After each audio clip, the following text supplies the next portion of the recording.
All news పేపర్స్లో ఇవాళ కనిపిస్తున్న వార్తలు. నిన్న ముఖ్యమంత్రి రేవంత్ రెడ్డి కిషన్ రెడ్డిని విమర్శించిండు.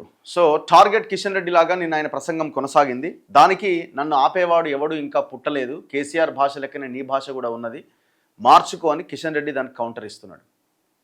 మరి ఇద్దరు ఫ్రెండ్స్ ఎందుకు కొట్టుకుంటున్నారో అర్థం కావట్లే. తెలంగాణలో ఇద్దరు మంచి మిత్రులేనే. అంతకుముందు కేసీఆర్ కిషన్ రెడ్డి ఫ్రెండ్సే, ఇప్పుడు రేవంత్ రెడ్డి కిషన్ రెడ్డి ఫ్రెండ్సే. మరి ఫ్రెండ్స్ కాస్త శత్రువులాగా ఎందుకు మాట్లాడుకుంటున్నారు? అర్థం కాని విషయం ఇది. అర్థమయ్యేది ఏముంటుంది? ఈజీగా అర్థం చేసుకోవచ్చు. ఏబిసిడీలు తెలిసిన, రాజకీయాల్లో ఏబిసిడీలు తెలిసిన ప్రతి ఒక్కరికి అర్థమవుతుంది. ఎందుకంటే వీళ్ళు కొట్టినట్టుగా, విమర్శించుకుంటున్నట్టుగా మీటింగ్లే కదా, మీటింగ్లలో మాట్లాడుకుంటా తర్వాత సాయంత్రం మళ్ళీ ఫోన్ చేసుకొని ఎట్లా మాట్లాడినా బాగా మాట్లాడినా కదా అంటే, గంత ఘోరంగా అనేది కాకుండా నువ్వు నీ ఎట్లా అంటావు అని మళ్ళీ ఈయన కనుడు, ఈయన ఆయన కనుడు. ఇది కామన్. ఇది పాలిటిక్స్లో. తెల్లారు లేవగానే అబ్బా రేవంత్ రెడ్డి కిషన్ రెడ్డిని తిడుతుందంటే బీజేపీ మీద ఎంత ఆ ఐడియాలజీ అంటే ఎంత వ్యతిరేకంగా ఉన్నాడు, బీజేపీ అంటే ఎంత బద్ధ శత్రువులాగా ఉన్నాడని అనుకోవాలి. ఇప్పుడు మోదీ ఇస్తా అంటున్నాడు కానీ కిషన్ రెడ్డి అడ్డుకుంటుండా? మోదీ ఇస్తా అంటున్నాడు కానీ కిషన్ రెడ్డి అడ్డుకుంటుండా? మరి మోదీ మీద మీరు చేస్తున్న పోరాటం ఏంది? పోండి జంతర్ మంతర్ దగ్గర కూర్చొని పెద్ద ధర్నా చేయండి. వాళ్ళేం గొప్పగా పనిచేస్తున్నారు బీజేపీ ఎంపీలు కిషన్ రెడ్డి అని నేను అంటలేను. వాళ్ళకి, మీకైనా వాళ్ళకైనా బీఆర్ఎస్కైనా మీకు అందరికైనా ముగ్గురే. మీకు అందరికీ తెలంగాణలో ఉన్న సంపద కావాలా, తెలంగాణలో ఉన్న భూములు కావాలా. ఎట్లా కొట్టేయాలి? అవతలోడు కొట్టేస్తే దాని నుంచి ఎంత కమిషన్, వానికి ఎంత వస్తుంది, నాకు ఎంత వస్తుంది, నేను ఎట్లా దాన్ని బయట పెట్టాలా, నీకు వచ్చేదాన్ని నాకు వచ్చేదానికోసం, ఇవి తప్ప వేరే ఆలోచన లేదు. ఇప్పుడు మరి కేంద్రం చేయట్లేదు అని అంటే, కేంద్రం చేయనప్పుడు మీరు తీసుకున్న కార్యాచరణ, మీ ప్రణాళిక ఏంది? మొన్న మోదీ వచ్చినప్పుడు నువ్వు రా నాతో కలిసి పని చేయగానే ఓహోహోహో అని అవుతుంటారు మీరే కూర్చొని. ఇక మీరు ఏమున్నది? ఇక ప్రజలకు ఏం సిగ్నల్ ఇస్తున్నారు? మీరు ఏం చెప్పదలుచుకున్నారు? ఇగో కిషన్ రెడ్డే అడ్డుపడుతున్నారు, కిషన్ రెడ్డే అడ్డుతున్నారు అంటే ఇప్పుడు ఈ స్టేట్మెంట్స్ ఎందుకు వస్తున్నాయంటే, బీజేపీతోనే ఉన్నాడు రేవంత్ రెడ్డి అనే దాన్ని కొట్టేయాలి అంటే, ఆ విమర్శ నుంచి బయటపడాలి అంటే, ఆ ఆరోపణ నుంచి బయటపడాలి అంటే ఇక ఇట్లాంటి స్టేట్మెంట్స్ ఇస్తుండాలి అప్పుడప్పుడు. దట్స్ ఇట్, అంతే. అంతకుమించి ఏమో అని అయితే నేను అనుకుంటలేను. వీళ్ళకి రాష్ట్రము, అభివృద్ధి, ప్రజల సంక్షేమము అనే ఆలోచన ఉన్న వాళ్ళైతే ఈ పరిపాలన గిట్లెందుకు ఏడుస్తుంది? ఇట్లా ఏడవదు కదా. సో అన్ని పేపర్స్లో ఇదే బ్యానర్ ఐటెం చూడండి. ఒక కిషన్ రెడ్డి అడ్డుపడుతుండు, కిషన్ రెడ్డి అడ్డుకుంటుండు, అంతా ఇది తెల్లారి పేపర్లు రాత్రే చెప్తారు. ఈ లైన్తో మనకు బ్యానర్ ఐటమ్ రావాలి, ఫస్ట్ ఈ లైన్తో రావాలని. ఒక్కొక్కరికి ఒక్కొక్క లైన్ వీళ్ళే ఇస్తారు, గవర్నమెంటే. మళ్ళీ అందరు ఒకటే లైన్ రాస్తే మళ్ళీ నేనే ఇచ్చిన అనుకుంటారని ఒక్కొక్కరికి ఒక్కొక్కరిగో అనుమతులు ఎందుకు ఇవ్వరు, సేమ్ సభకు సంబంధించిందే. మళ్ళీ ఇమీడియట్గా మళ్ళీ కిషన్ రెడ్డి కౌంటర్ వేయకపోతే మళ్ళీ అక్కడి నుంచి పడుతుంది కదా బ్యాండ్, కిషన్ రెడ్డి కౌంటర్ కూడా వెంటనే ఉంటుంది. ఏది ఇల్లుందా? ఇగో నన్ను పొలిమేరలకు రాకుండా ఆపేవారు ఇంకా పుట్టలే, ఇలా కూడా ఉంటుంది. అన్ని పేపర్లలో ఉంటుంది. వెంటనే కిషన్ రెడ్డి కౌంటర్ కూడా ఉంటుంది. చూడ్డానికి ఇది వార్తలాగా అనిపిస్తుంది, కానీ ఇది వాళ్ళ అవసరాల కోసం, పొలిటికల్గా వాళ్ళకి జరుగుతున్న డ్యామేజ్ నుంచి బయటపడడం కోసం చేస్తున్న ప్రయత్నం తప్ప ఇంకొకటి కాదు. రాసిందిగా నన్ను ఆపేవాడు తెలంగాణలో పుట్టలే, మీ తాటాకు చప్పుళ్లకు భయపడడానికి నేను కేసీఆర్ని కాదు. ఆయన లైన్లో ఆయన మాట్లాడే ప్రయత్నం చేసిండు. ఏంది డ్రామా తెలంగాణకి? ఇప్పుడు తెలంగాణలో ఎవాక్యూ ప్రాపర్టీస్ ఉన్నాయి, భూములకు సంబంధించింది. ఈ ఎవాక్యూ ప్రాపర్టీస్ ఇంకా దాంతోపాటు చాలా రకాల భూములు దేశం విడిపోయిన క్రమంలో ఈ భారతదేశం ఇదంతా ఇక్కడ నుంచి వాళ్ళు పాకిస్తాన్కి, బంగ్లాదేశ్కి వెళ్ళిపోయినప్పుడు వాళ్ళ ఆస్తులు, ఈ భూములు ఇక్కడ ఉన్నప్పుడు అవన్నీ కూడా కేంద్ర ప్రభుత్వ పరిధిలో ఉన్న భూములు, రాష్ట్ర ప్రభుత్వం వాటిని కాపాడుతుంది. మీరిద్దరు కలిసి, అంటే మీరంటే బీజేపీ వాళ్ళు, మీరు ఇద్దరు కలిసి వేలాది ఎకరాలకు సంబంధించిన డాక్యుమెంట్స్ని క్లియర్ చేసుకుంటున్నారు. ఇది వాస్తవం కాదా? తీయండి, మొత్తం లెక్కలు తీయండి, వైట్ పేపర్ రిలీజ్ చేయండి ఒకటి. అక్కడేం గొడవ వస్తలేదే మీకు, ప్రశాంతంగా ఎవరి పని వాళ్ళు చేసుకుంటున్నారు కదా. ఎట్లా డాక్యుమెంట్ క్లియర్ కావాలో అట్లా డాక్యుమెంట్ క్లియర్ అవుతుంది కదా, బయటికి రాకుండా, కనీసం వార్త కూడా బయటికి రాకుండా. ఎవరికి పోవాల్సిన కమిషన్లు వాళ్ళకి పోతున్నా ఎవరు మాట్లాడతలేరు కదా. కిషన్ రెడ్డి అడ్డుతున్నారు, తుమ్మిడిహెట్టికి అనుమతులు ఇవ్వొద్దని మహారాష్ట్ర ముఖ్యమంత్రికి చెప్పింది ఆయన కాదా? మెట్రో విస్తరణ, మూసీ అభివృద్ధి, RRRకు కేంద్రం ఎందుకు నిధులు ఇవ్వట్లేదు? అనుమతులు తీసుకొస్తే సభ పెట్టి సన్మానిస్తాం, కేటీఆర్ చెప్పినట్టు కిషన్ రెడ్డి వింటారని బీజేపీ కార్యకర్తలే చెబుతున్నారు. ఇదేం బుద్ధి? బీఆర్ఎస్ పార్టీతో కలిసి గూడుపుఠాని ముఖ్యమంత్రి నాగోల్ నుంచి గౌరెల్లి వరకు మూసి 2వ దశ అభివృద్ధి పనులు చేపడతామని వెల్లడి. ఫస్ట్ దశ అయిపోయిందా? ఫస్ట్ దశ అయిపోయింది, మెరుస్తున్నది, మొత్తం మంచినీళ్ళు ప్రవహిస్తున్నాయి, అవే నీళ్ళు తాగుతున్నారు జనం అంతా. ఇప్పుడు 2వ దశ అట, నాగోల్ నుంచి గౌరెల్లి దాకా. ఫస్ట్ దశ ఏడైంది, ఏం చేసిర్రు? తట్టమట్టని ఎత్తిరా ఇంతవరకు. సెకండ్ దశ గురించి మాట్లాడుతున్నాడు. 1511 కోట్ల అభివృద్ధి పనులకు శంకుస్థాపన, పౌర సేవలకు Q1 యాప్ ఆవిష్కరణ. ఇప్పుడు కిషన్ రెడ్డి అడుగుతున్నాడు అంటే కిషన్ రెడ్డి అడుగుతాడు. కిషన్ రెడ్డి అడ్డుడు కాదు, అసలు ఆయన అడుగుడే ఉండదు ఆయనది. ఇది మనకెందుకురా, ఇది మనకు సంబంధం లేని సబ్జెక్ట్, మనకు మంత్రి పదవి వచ్చింది అయిపోయిందనే లైన్లో ఉంటాడు ఆయన. ఆయన లైన్ అనేది క్లియర్, మీ లైన్ మీది clear, KCR line KCR clear. మా సారు బీజేపీలో ఉంటాడు కానీ బీఆర్ఎస్ వాళ్ళతో మాట్లాడుకుంటాడు. కేటీఆర్ చెప్పినట్టే వింటాడని మీ సొంత పార్టీ వాళ్ళే చెబుతున్నారు. నీకు పార్టీ మారే అవసరం ఏముంది? ఉన్న దాంట్లో ఉంటావు, పక్క దాంట్లో తింటావు. దొంగది కాదు, దొడ్లకు దారి అన్నట్టుగా నీ వ్యవహారం ఉంటుంది. దొంగది కాదు, దొడ్లకు దారి అన్నట్టు, దొడ్లకు రాదన్నట్టు నీ వ్యవహారం ఉంటుందట. 2.5 ఏళ్లలో కాలికి బలపం కట్టుకొని 50 సార్లు ఢిల్లీకి పోయినా. ఎవరు? ముఖ్యమంత్రి అంటుండు. 50 సార్లు 2.5 సంవత్సరాల ఢిల్లీకి పోతే 5 సార్లు ప్రధానమంత్రి మోదీని కలిసిండు. మరి మిగతా 45 సార్లు ఏం చేశారు? సరే, 50 సార్లలో 5 సార్లు మోదీని కలిసిండు, మరి మిగతా 45 సార్లు? అయినా మెట్రో విస్తరణకు అనుమతి రాలే, మూసీ ప్రక్షాళన, RRRకు నిధులు ఇవ్వరు. ఇవన్నీ ఎందుకు ఆగుతున్నాయి? ఎవరు ఆపుతున్నారో రాష్ట్రం నుంచి కేంద్ర మంత్రిగా ఉన్న కిషన్ రెడ్డి సమాధానం చెప్పాలి అని ముఖ్యమంత్రి రేవంత్ రెడ్డి ప్రశ్నించారు. నిజానికి రాష్ట్రానికి ఏవీ దక్కకుండా అడ్డుకుంటున్నది కిషన్ రెడ్డి అని మండిపడ్డారు. బీఆర్ఎస్తో కలిసి ఆయన గూడుపుటాని చేస్తున్నారని ఆరోపించారు. కిషన్ రెడ్డి బీజేపీలో ఉంటారు కానీ బీఆర్ఎస్ వాళ్ళతో మాట్లాడుకుంటారని, కేటీఆర్ చెప్పినట్టే వింటారని బీజేపీ వాళ్ళే చెబుతున్నారని పేర్కొన్నారు. ఆదివారం మల్కాజ్గిరి మున్సిపల్ కార్పొరేషన్ పరిధిలోని పలు ప్రాంతాల్లో 1511 కోట్లతో చేపట్టబోతున్న అభివృద్ధి పనులకు ఉప్పల్ భగాయత్ వేదికగా ముఖ్యమంత్రి రేవంత్ రెడ్డి శంకుస్థాపన చేశారు. గ్రేటర్ హైదరాబాద్లోని అన్ని కార్పొరేషన్ల పరిధిలో ప్రభుత్వ సేవలు అందించే Q1 మొబైల్ యాప్ను ఆవిష్కరించారు. ఉప్పల్లో ఖత్రి, వంజరి కుల ఆత్మగౌరవ భవనాలు ప్రారంభించారు. ఈ సందర్భంగా ముఖ్యమంత్రి మాట్లాడారు. గుజరాత్లోని అహ్మదాబాద్లో సబర్మతి, ఢిల్లీలో యమున, యూపీలో గంగానదీ తీర ప్రాంతాలు అభివృద్ధి చేశారని, మరి తెలంగాణలో మూసీ నది ప్రక్షాళన చేయకుండా ఎందుకు అడ్డుపడుతున్నారని ముఖ్యమంత్రి రేవంత్ రెడ్డి ప్రశ్నించిండట. నిలదీసిండు. గండిపేట నుంచి గౌరెల్లి వరకు 55 కిలోమీటర్ల మూసీని అంతర్జాతీయ స్థాయిలో అభివృద్ధి చేస్తే ఆర్థికంగా, పర్యాటకంగా నగరం పురోగతి సాధిస్తుంది. యువతకు ఉపాధి అవకాశాలు దక్కుతాయి. న్యూయార్క్, న్యూజెర్సీ మధ్య హడ్సన్ రివర్ ఫ్రంట్ వద్ద అపార్ట్మెంట్ల విలువ 100 కోట్లు ఉంటుంది. కానీ ఇక్కడ మురికి వల్లే భూమికి విలువ లేదు. అంతేకాదు, ఈ మురికి నల్గొండ జిల్లా ప్రజలను కాలుష్యమై కాటేస్తోంది. ఆలేరు, భువనగిరి పరిసర ప్రాంతాల్లో కొత్తగా పెళ్లైన జంటలను ప్రెగ్నెన్సీ సమస్య ఉందని ఊరి నుంచి హైదరాబాద్కు పంపిస్తున్నారు. నేను పాదయాత్ర చేస్తున్నప్పుడు మూసీ ప్రక్షాళన చేయాలని ప్రజలు కోరారు. మూసీ నదిని మనం ఎందుకు ప్రక్షాళన చేయొద్దు? ఇండ్లు పోతే ఇండ్లు, ఉపాధి పోతే ఉపాధి కల్పిద్దాం, వాళ్ళ పిల్లలకు మంచి చదువులు చెప్పిద్దామంటే వద్దంటారు, అడ్డం పడతారు. నువ్వు ఇక్కడ ఎంపీవి కదా, మూసీ ప్రాజెక్టుకు నిధులు, అనుమతులు తెస్తావా కిషన్ రెడ్డి అని ప్రశ్నించారు.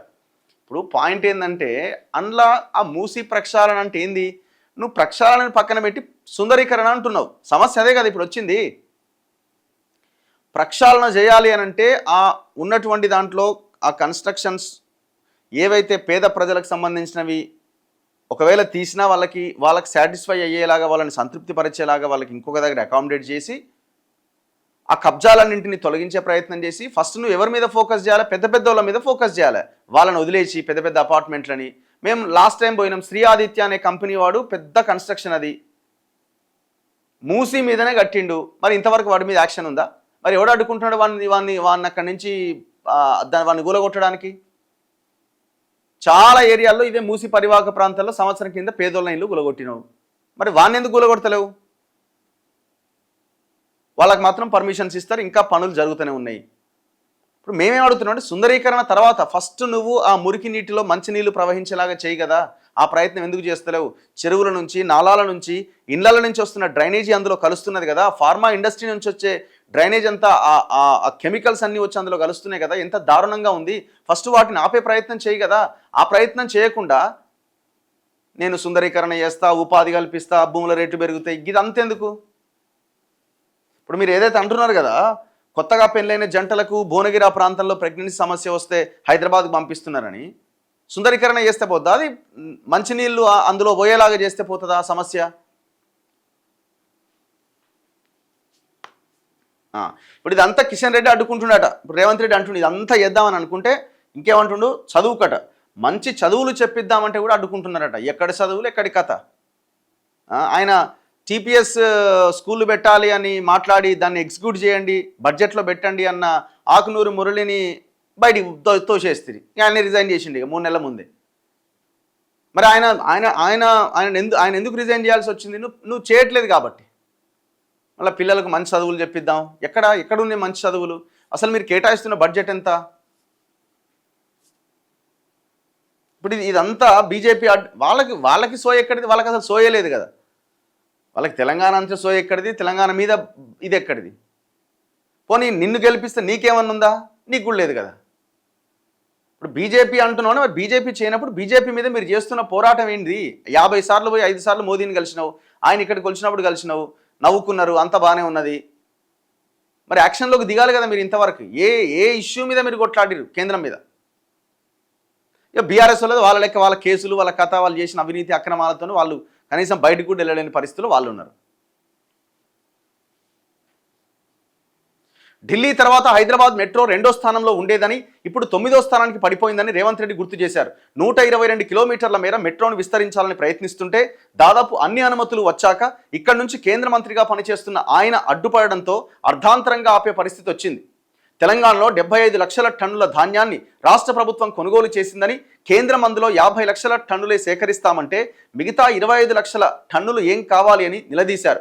పంజాబ్లో 86% కొంటారు, మీ ప్రభుత్వాలున్న రాష్ట్రాల్లో 70 నుంచి 80% వడ్లు కొంటారు, తెలంగాణలో మాత్రం సగానికి సగం తక్కువగా ఉంటున్నారు. కేంద్రం మొత్తం కొనేలా చూడాల్సిన బాధ్యత కిషన్ రెడ్డికి లేదా? మెట్రో విస్తరణకు, RRRకు అనుమతులు ఇవ్వాల్సిందే, మూసీ ప్రక్షాళన జరగాల్సిందే, రైతుల వడ్లు మక్కలు కొనాల్సిందే. వీటన్నింటికి నువ్వు సహకరించకపోతే 15వ తేదీ తర్వాత ఖచ్చితంగా కార్యాచరణ ఉంటుంది, బరాబర్ నీ సంగతి చెబుతాం అని రేవంత్ రెడ్డి స్పష్టం చేశారు. తెలంగాణ ప్రజలతో పెట్టుకొని బాగుపడినోడు ఎవరూ లేరన్నారు. ఇప్పుడు పాయింట్ ఏంటంటే కిషన్ రెడ్డి రేవంత్ రెడ్డికి సహకరిస్తున్నారని బీజేపీలో ఉన్న 6 ఎంపీలు, 2 కేంద్ర మంత్రులు ఈ రేవంత్ రెడ్డితో పాటే ఉన్నారని చెప్పి ప్రధానమంత్రి మోదీకి లిఖితపూర్వకంగా లేఖ రాశారు. మరి దాన్ని ఏమనాలా? అది ఎవరో కాదు, మళ్ళీ బీజేపీ ఎంపీలే. మరి దాన్ని ఏమనాలా? వీళ్ళంతా కలిసే ఉన్నారండి. ఇవంతా కూడా బక్వాస్. ఇవన్నీ ఏదో ప్రజలకు చెప్పుకోవడానికి, నేను వాళ్ళతో కలిసి లేని, వాళ్ళ మీద కొట్లాడుతున్నాను చెప్పుకోవడానికి జరుగుతున్న ప్రయత్నం తప్ప ఇంకొకటి కాదు. కిషన్ రెడ్డి ఆయనకు కావాల్సిన పనులు ఆయన రేవంత్ రెడ్డితోనే చేయించుకుంటాడు, అంతకుముందు కేసీఆర్తోనే చేయించుకున్నాడు. కేంద్రంలో అవసరమైన పనులు రేవంత్ రెడ్డి ఇప్పుడైనా, అప్పుడు కేసీఆర్ అయినా కిషన్ రెడ్డితోనే చేయించుకున్నారు. కాబట్టి ఎక్కడ ఆ బీజేపీ ఎదగనీయకుండా మనం కేంద్రంలో పవర్లో ఉంటే చాలు, రాష్ట్రంలో మనకి సంబంధించిన వాళ్ళు ఉంటారు ఎవరో ఒకరు, వాళ్ళతో మనం లాలూచి పడితే చాలని అనుకునే ఆలోచనలోనే బీజేపీలో ఉన్న కొంతమంది నాయకులు ఉన్నారు. అందుకే ఆ పార్టీగా గతి. అప్పుడు చేయలేకపోయా, ఇప్పుడు చేస్తా. 2018లో జరిగిన గందరగోళంలో కొడంగల్లో ఓడిపోయిన తనను మల్కాజ్గిరి ప్రజలు ఆదరించి గెలిపించారు అని గుర్తు చేసుకున్నారు రేవంత్ రెడ్డి. ఆనాడు ప్రభుత్వం నుంచి సహకారం అందకపోవడంతో ఆశించిన స్థాయిలో అభివృద్ధి చేయలేకపోయా, ఇప్పుడు సీఎంగా మీరు కోరుకున్న స్థాయిలో అభివృద్ధి చేస్తాను అని చెప్పారు. ఔటర్ రింగ్ రోడ్ లోపలి 1,34,00,000 మందికి మౌలిక వసతుల ఏర్పాటు, మున్సిపల్, పోలీస్, విద్యుత్ శాఖ, వాటర్ బోర్డ్, మెట్రో తదితర అంశాల్లో పాలనా సమన్వయం కోసమే 3 కార్పొరేషన్లు ఏర్పాటు చేశాం, రాజకీయ లబ్ధి కోసం కాదని చెప్పారు. బండారి లక్ష్మారెడ్డి బీఆర్ఎస్ ఎమ్మెల్యే అయినా ఆయన సోదరుడు బండారి రాజిరెడ్డి పేరును ఉప్పల్ ఎలివేటెడ్ కారిడార్కు పెట్టాం, ఇలాంటి విషయాల్లో రాజకీయాలతో సంబంధం లేదని పేర్కొన్నారు. ఎందుకు? మీ వాడు కాబట్టి పెట్టినావు, వేరేవాడు అయింటే ఎన్ని ఫ్లైఓవర్లు ఎన్ని ఏరియాల్లో వేస్తే అక్కడ ఉన్న నాయకుల పేర్లు పెట్టినావు చెప్పండి కదా. ఈ ఎమ్మెల్యేల పేర్లు పెట్టుడు ఏంటంటే నాకు అర్థం కాదు. ఎమ్మెల్యేల పేర్లు, ఆ లోకల్ ఉన్న లీడర్ల పేర్లు, రాజకీయ నాయకులు ప్రజలు గెలిపించిన మీ బాధ్యత పనిచేయాలా? 7-8 కిలోమీటర్ల ఫ్లైఓవర్కి ఎలివేటెడ్ కారిడార్కి ఆ లోకల్ మాజీ ఎమ్మెల్యేల పేర్లు ఎందుకు? ఉప్పల్ నుంచి ఓన్లీ ఓట్లేసిన ఉప్పల్ రాజిరెడ్డికి ఓట్లేసిన వాళ్ళు ఎవరు కదా, మొత్తం సమస్త తెలంగాణ ప్రజానీకం అవతలలో యువతలు అందరూ పోతారు కదా, అందరూ తెలంగాణదే కదా. అది మరి అంత గొప్ప ప్రాజెక్టుకి ఒక మంచి తెలంగాణ అమరవీరుడి పేరో లేకపోతే ఇంకెవరిదో పేరు పెట్టండి. తెలంగాణ కోసం కొట్లాడిన వాళ్ళు ఎంతోమంది ఉన్నారు, వాళ్ళ పేర్లు పెట్టండి.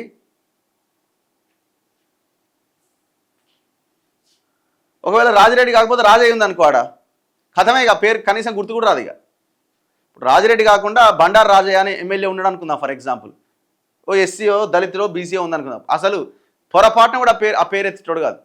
పెట్టు మరి, అన్ని ఫ్లైఓవర్లు కడుతున్నారు కదా అక్కడోటి ఎక్కడోటి, ఏ ఏరియాలో లీడర్ ఉంటే ఆ ఏరియాలో మరి మంచి లీడర్ల పేర్లు పెట్టండి.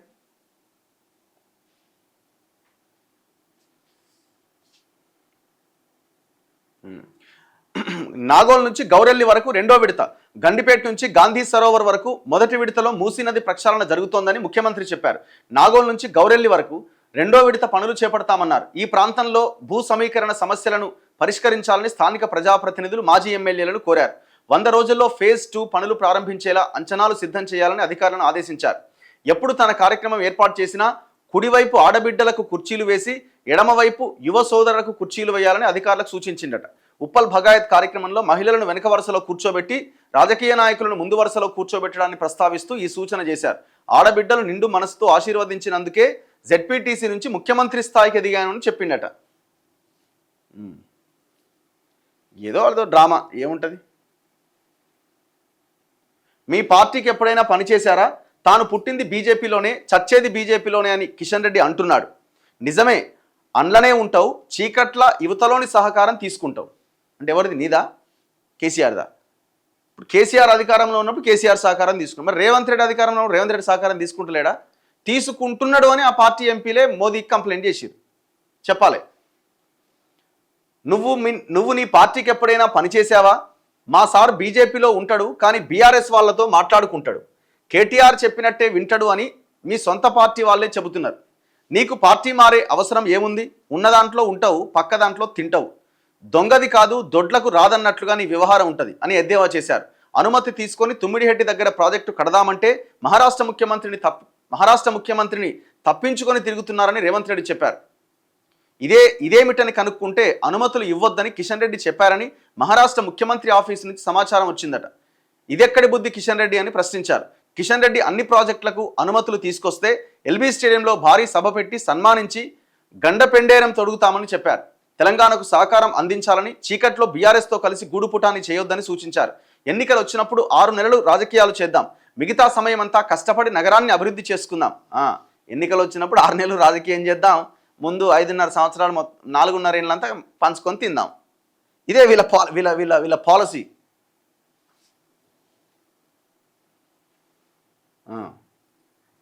ఇక దీనికి ఇంకా మన కిషన్ రెడ్డి గారి కౌంటర్ చూడండి ఎట్లుంటుందో. ఏం డ్రామానే మీ ఇద్దరిది. ఆహా, ఏడున్నాడు? ఇలా రాలే, ఈడొచ్చింది చూడు. నన్ను ఆపేవాడు తెలంగాణలో పుట్టలే, మీ తాటాకు చప్పుళ్లకు భయపడడానికి నేను కేసీఆర్ని కాదు, నేనేంటో రాష్ట్ర ప్రజలకు బాగా తెలుసు, మాటలు ఆపి ఇచ్చిన హామీలు నెరవేర్చు. సీఎం వ్యాఖ్యలపై కిషన్ రెడ్డి ఫైర్.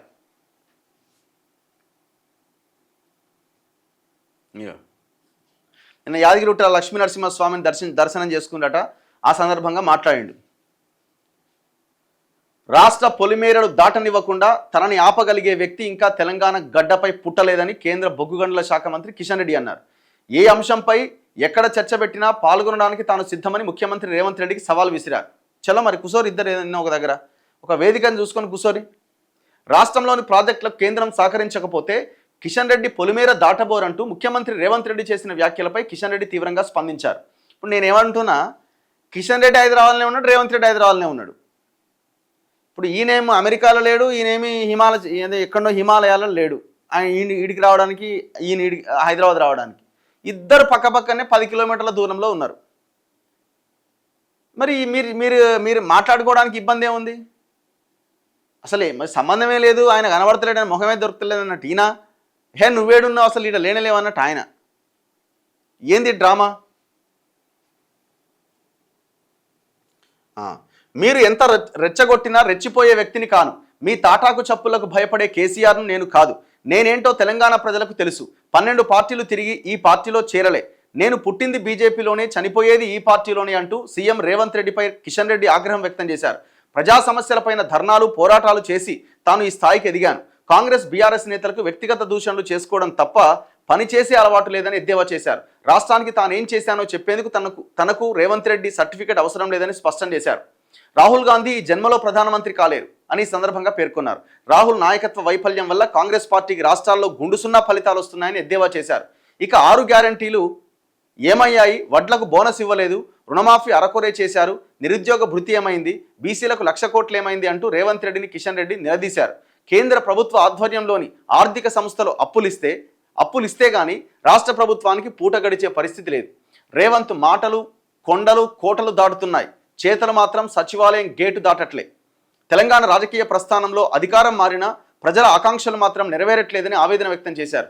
అడ్డగోలుగా అబద్ధపు హామీలు, అడుగడుగునా నమ్మక ద్రోహం నడుమ క్షేత్రస్థాయి సమస్యలు గాలికి వదిలేసి గాల్లో మేడలు కడుతూ విదేశాలపైన వ్యామోహం చూపిస్తూ సొంత దేశంలో జరుగుతున్న అభివృద్ధిపై కారుకూతలు కూసిన ముఖ్యమంత్రుల గ్రాఫ్ పాతాళానికి పడిపోయింది. ఇలాగే మాట్లాడిన కేసీఆర్ను ప్రజలు ఫామ్ హౌస్కు పరిమితం చేశారు. ఇప్పుడు ముఖ్యమంత్రి సీటులో ఉన్న రేవంత్ రెడ్డి కూడా తీవ్ర ప్రజా వ్యతిరేకత మూటగట్టుకుంటున్నాడు. ఆయనకు అదే గతి తప్పదు.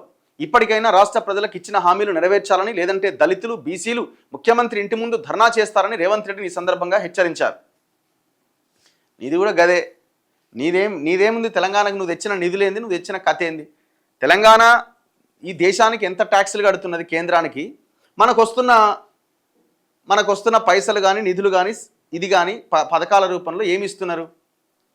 దాని మీద కూడా ఆన్సర్ చెప్పాలి కదా. మిగతా రాష్ట్రాలతో కంపేర్ చేసి తెలంగాణ ఇస్తున్నది ఎంత, వస్తున్నది ఎంత? అంత గవే.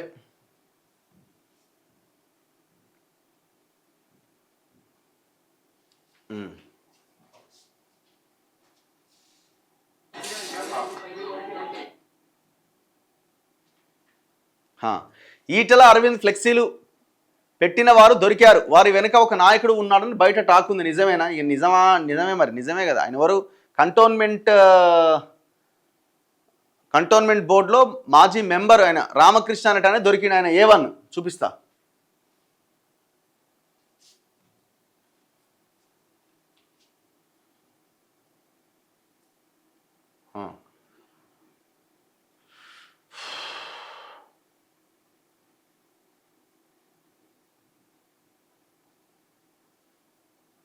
ఇద్దరు ప్రజల్ని పిచ్చోళ్ళని చేయడానికి ఇద్దరు పైకి మాట్లాడుకుని లోపల స్నేహంతో నటిస్తున్నారట.